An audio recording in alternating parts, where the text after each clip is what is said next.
I can see it all. Now, I'm not talking about I can see as in I got surgery and my blindness was cured. I'm not talking about that. I'm talking about I can see through the lies, I can see through the noise, I can see through all the distortions. I can see it all. You see, everybody loves talking about the system that the United States is in. They like speaking out against the system. But I'm here to really just dismantle the narratives and every single thing that the US really is. So, that being said, let's go ahead and destroy the known system that people know about, capitalism. Now, capitalism has three things: innovation, free markets, fair trade, right? And private ownership. It's really four. I don't know why I said three. It's really just four. But these are the four main things capitalism has. Now, let's break it down step by step. All right, number one, free markets. They want you to believe that the United States is a free market country, right? Well, here's the problem with all of this. If said free markets has a lot of restrictions in place thanks to government policies that is in place, how is that capitalism? See, capitalism requires a broad access, not a private market where only the big players can play. Is that capitalism? The answer is no. That is not capitalism one bit. Then let's talk about private ownership rights. They want to say, oh, we have private ownership. But here's the problem with all of this.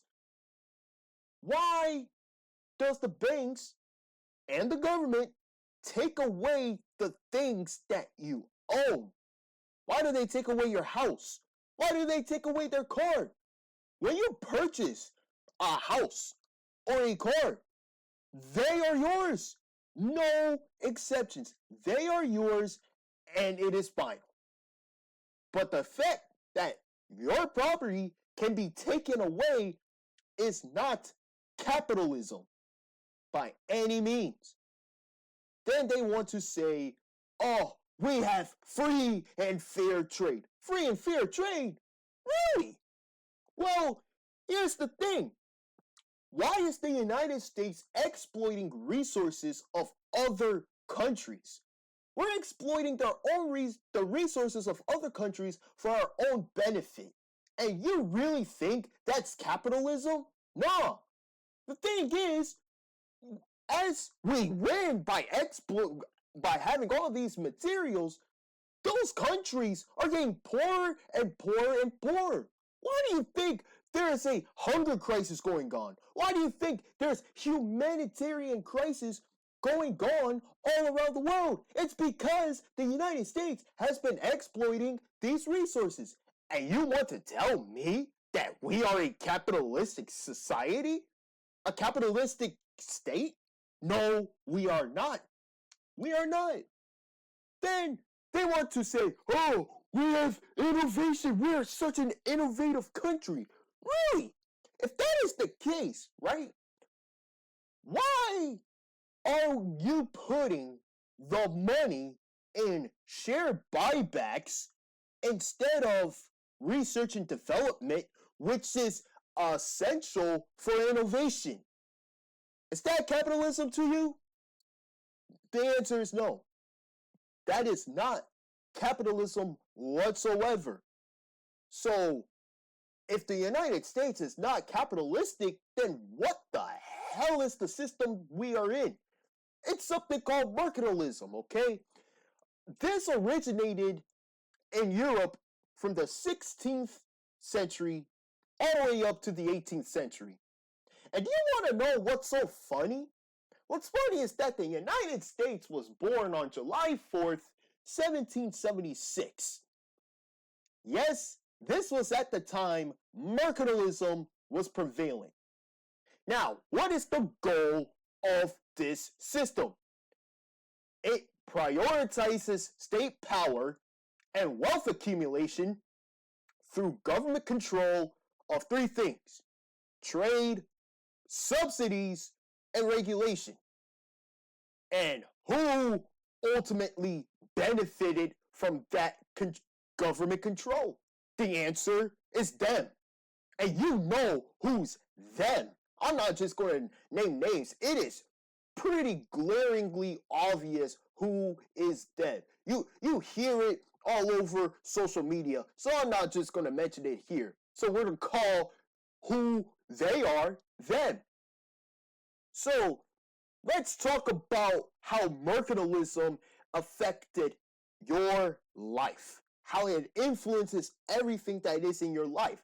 Let's start with economic policy. All right. So, as I said, wealth concentration, it is concentrated among the elite through policies like tax cuts, subsidies, and monetary innovations. So, you had U.S. laws that was passed that benefit the elite. I don't know if you know the Trump tax cut back in 2017 that lowered the corporate tax rate to 21%. Who benefited that? Oh, duh, it's the elites, right? Then you had subsidies.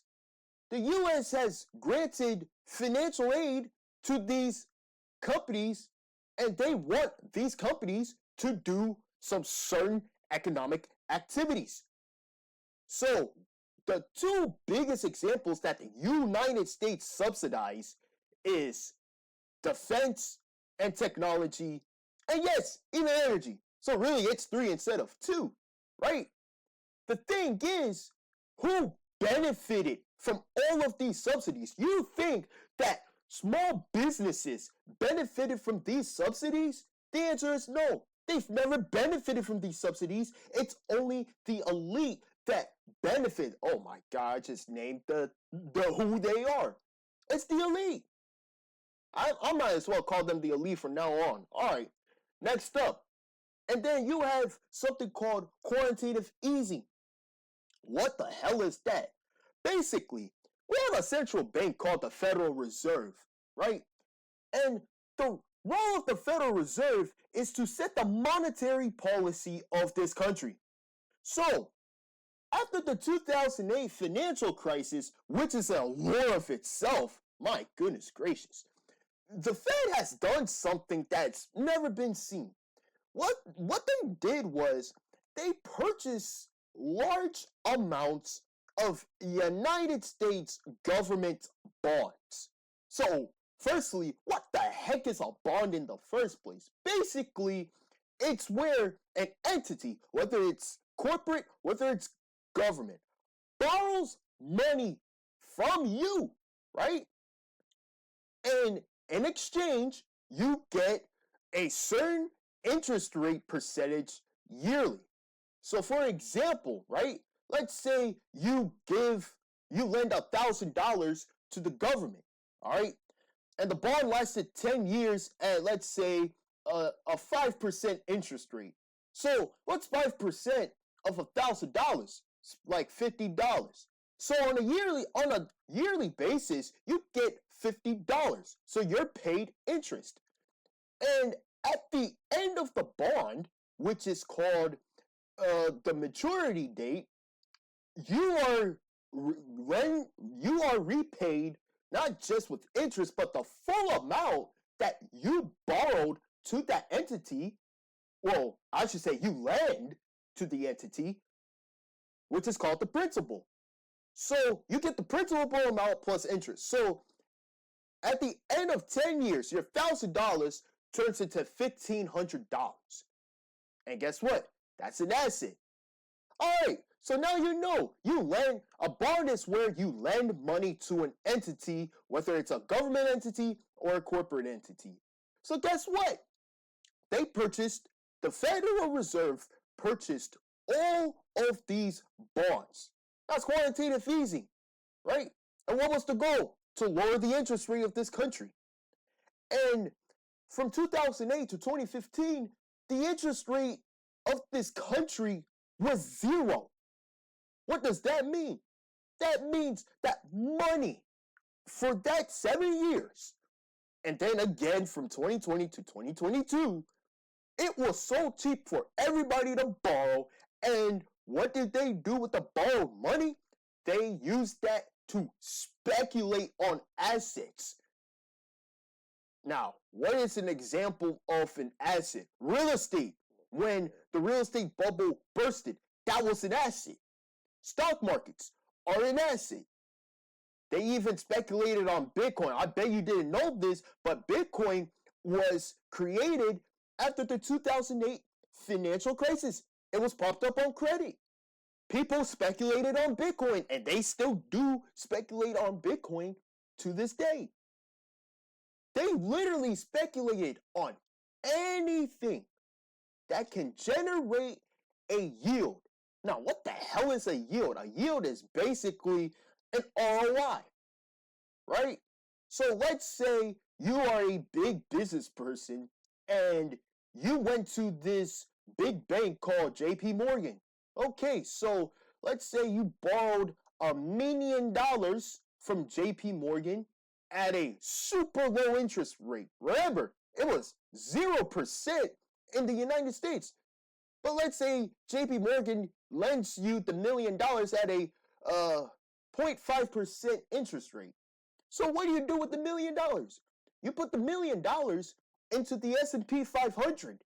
And on a yearly basis, let's say the S&P 500 generates a return of 9%. So you take your return of 9%, which you're making in the market, and you subtract that from the interest rate that you have to pay to JP Morgan, which is 0.5%. And what is your yield? So 9% minus 0.5% is 8.5%. And that is your yield. Wow. That is such a great deal. And guess what? You're not the only one that does this. It's thousands and thousands of these people that has done the same thing. And it's not just people, it's also big businesses. You see, the big businesses used the borrowed money to speculate, and they never put the money into research and development. Like, what the hell? Why would they do all of these? Because they want yield. They want yield. That's it. They don't care about innovation. They care about money. And this is what we're seeing. Why do you see these headlines of Microsoft having a $25 billion share buyback? Why is Apple having a $10 billion share buyback? Or Amazon doing a $15 billion share buyback? They're not innovating whatsoever. They just want more and more of a yield. Do you think that's capitalism? The answer is no. What I've been describing in terms of economic policy, that's mercantilism. And you want to know what mercantilism also promotes? Protectionism. The goal of mercantilism is to have dominance. The goal is to make sure that no other country rises to the top. How do you do that? By two things. Number one, tariffs. And number two, strategic alliances. And this year, we just saw a prime example of this. Donald Trump putting 145% tariff on China before he caved like a motherfucker and reduced those tariffs. But a tariff is a tariff. And then literally, over the last 2 days, Donald Trump has secured historic investments from Saudi Arabia and Qatar. So essentially, he's giving these countries protectionism. That is a prime example of mercantilism. And And you want to know what else is a prime example? Again, resource exploitation, as I mentioned. What are we exploiting around the world? Well, we're exploiting oil. We're exploiting rare earth minerals from Ukraine. We just signed a minerals deal with Ukraine. So we're going to extract these resources from Ukraine for our own benefit. We also extract rice. We also extract any other materials that we can think of just for our own benefit. And you think this is capitalism? No. This is mercantilism. This is mercantilism. And then here's the regulatory framework, right? Regulations hurts small businesses, but also benefits big businesses. Deregulations hurts small businesses and benefits big businesses. How is that capitalism? And what is a prime example of deregulation? The Glass-Steagall Act being repealed back in 1999. Do you know what that does? Essentially, it allowed banks to basically speculate in assets. And that was a major, major red flag. And you want to know what else is also a major red flag in this system of mercantilism? They encourage you, the listener, to basically go into debt to consume so much. What? For example, they want you to borrow money to go to school. Why would you do that? Oh, that's right, to basically make these educational institutions and the banks rich. Is that capitalism? The answer is no. What else you do? You take a credit card. What do you do with the credit card? You use the credit card and you spend it on consuming either food, luxury goods, so like Versace, Gucci, Louis Vuitton, all these luxury items, they make you spend on either on video games too. On video games. And you think that's capitalism when you are going into debt to consume? No. That's mercantilism, and that's all done by design. And that's why you are drowning in so much debt.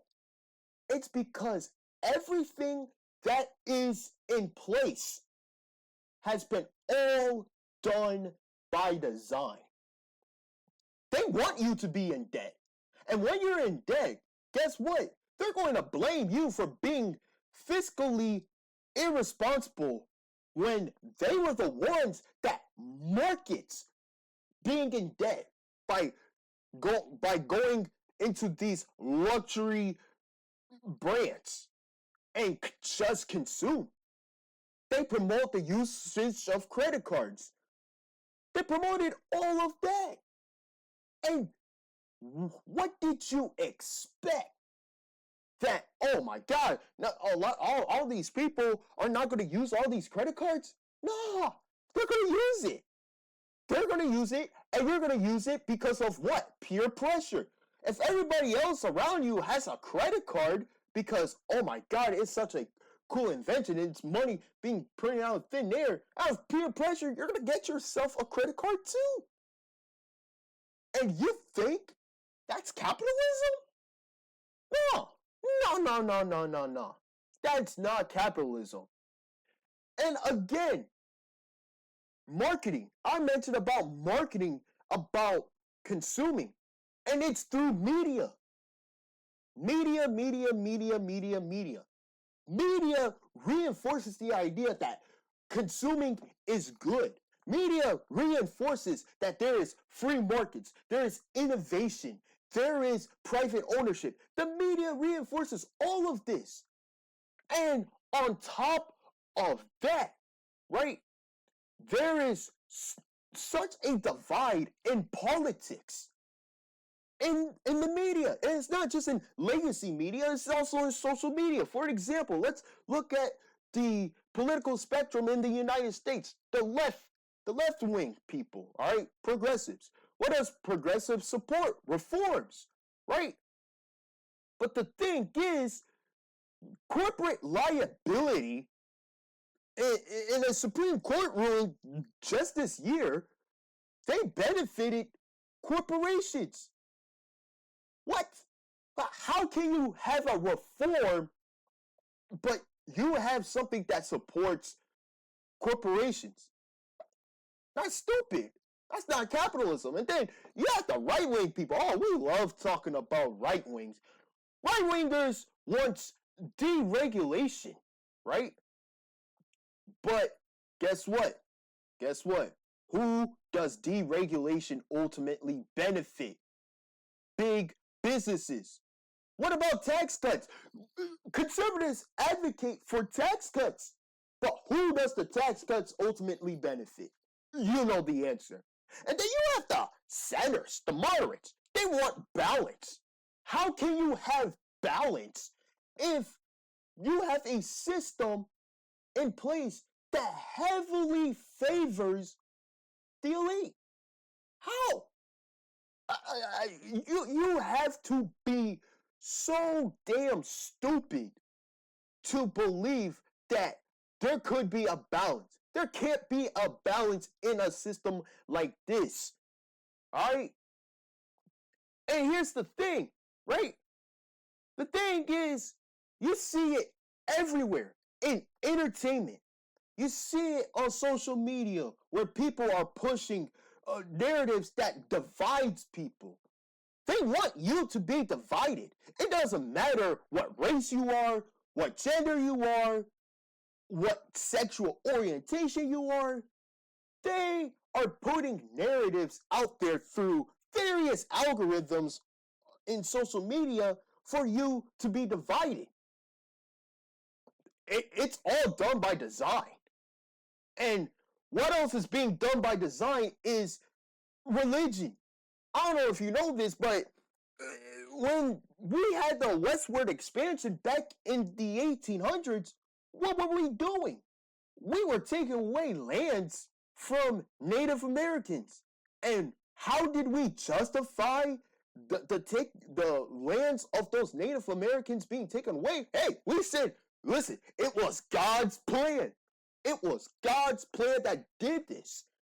And guess what? Those various religious organizations once social justices. They support, some religious organizations support social justice reforms, but guess what? If you have tax exemptions, you didn't know this, but if you have a church, you get a tax exemption. Who does that benefit? The wealthy. What about right wing? They hate wealth taxes on the elite, and they support religious traditionalism. And you really, really, really think for 1 second that it's going to benefit the small religious organizations? No. And that video games, man, I love video games. The thing is, I don't know if you know this, but video games shape political alignments. You need to know who plays what. Guess what? What are microtransactions? Who benefits from microtransactions? Big businesses. You have console wars, Nintendo and Sony and Microsoft. Who ultimately benefits from the console wars? It's them. You've never heard of any other console that exists. It's only just these three consoles. Why can't there be other consoles that people have? Oh, that's right, because there's a restriction on those markets of consoles. And who does that ultimately benefit? You got your answer. Now you understand what the hell is going on in this country.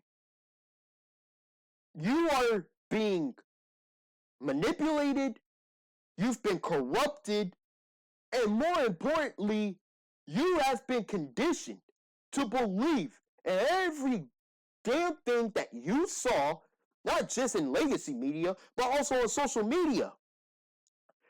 There's been such a generational divide between men and women. And you think this wasn't done by accident? No, this was all done by design. It's all done by design. What about education? I mentioned how students have been going into debt. I haven't mentioned K through 12. Everybody seemingly forgot about what happened in COVID. I don't know if y'all realize, but COVID had an irreversible, catastrophic damage to our kids. Do you want to know what happened? So, when you are in an isolated state where you cannot have social interactions because people put in the fear that you'll get COVID, what has the kids been doing for over a year as the school systems across the country has been shut down? You think they've been focused on reading? Do you think they've been focused on writing? You think they put their attention on any of these things? No. Because they have such access to technology, they've been doing nothing but consuming brain rot content on YouTube and TikTok. And you really think this was not done by design? It was done by design. And when schools reopened and now we have in-person interactions, now all of a sudden you have such awkwardness in terms of social interactions, all thanks to the brain rot content that these people have consumed. You never, ever saw this. This is why there's been complaints amongst teachers that students can't read at a certain grade level. It was all done by design. And you want to know what else has also been done by design? The fact that you have working parents. Your mom is going to work. Your father is going to work. There isn't a parent that stays at home and takes care of the kids. They left the growth of their child to the teachers and to babysitters. And you really think that hasn't been done by design? It has. It has been done by design. So, my views of everything that I've been seeing for over a year now, and much more than that, it's been based in reality. And do you want to know what everybody's understanding of the world revolves around? Ideologies. Mercantilism made people shape their political ideologies. As in, the system that is in place made you believe in certain things. Let that sink in for a minute. How is this acceptable? Actually, they actually condition you to make you believe that all of this is acceptable. And as a man grounded in reality and seeing what really is transpiring, all of this is unacceptable. Now, I'm not complaining about what the hell is going on. I'm just telling you what the fuck is really going on.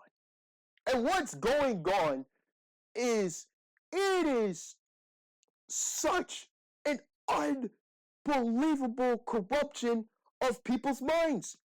You cannot get opportunities anywhere because you're written in debt.